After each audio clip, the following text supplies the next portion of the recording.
Welcome to the Storytellers.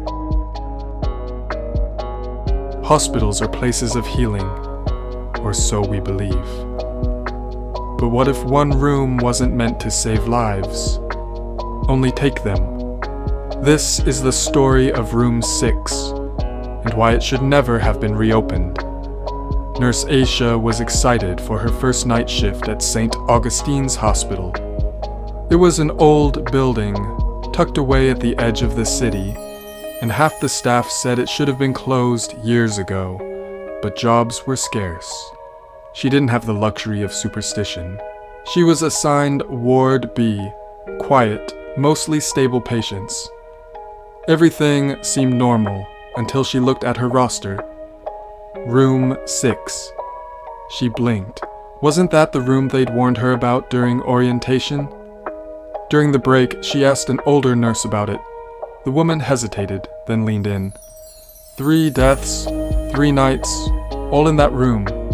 Management called them coincidences. We call it cursed. Ayesha laughed it off, but deep down, a chill crept in. Still, she had a job to do. Room 6 had a new patient that night. Mr. Rashid, mid-40s, admitted for chest pain. Stable. No complications.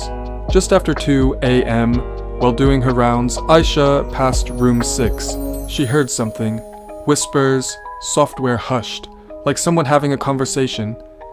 She peeked inside. Mr. Rashid was asleep, alone. But his lips were moving, his breathing shallow, monitors flickering strangely. She stepped closer. He suddenly opened his eyes, stared right at her, and whispered, "He's here again." Then, flatline. The doctors declared it a cardiac arrest, just like the last patient in that room, and the one before that. Ayesha couldn't let it go. She needed answers. She requested to view the CCTV footage from the night shift. The administrator refused, said it was broken, but one IT guy, curious himself, offered help. They've watched the footage together. BQ3 aim at the door to room 6 opened on its own. There was no one visible.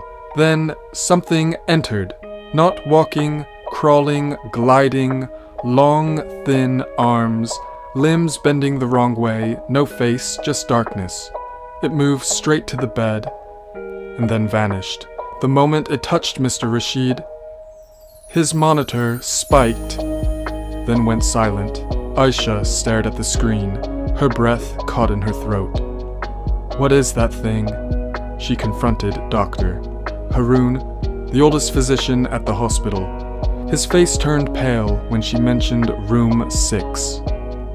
That room was used for experiments in the 90s, he admitted. Sensory isolation, hallucination therapy. One patient lost his mind completely. Said something, kept visiting him at night.